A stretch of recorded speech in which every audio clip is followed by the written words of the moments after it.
So now that I have my guest party passes off the printer, it's time for me to cut it.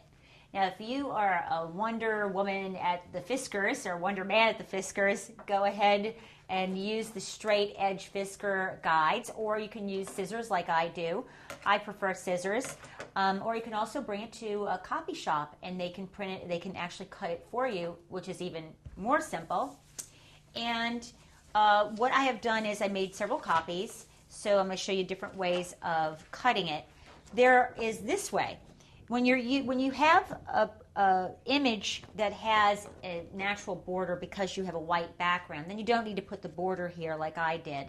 But for instance, if you have an image like this that has white in here, it's kind of hard to see where you need to go to cut, and it might get all kind of uneven on this side.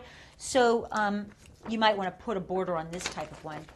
But since this does have sort of a natural border around it or a color difference, you can just go ahead and print it out regular like that and cut it.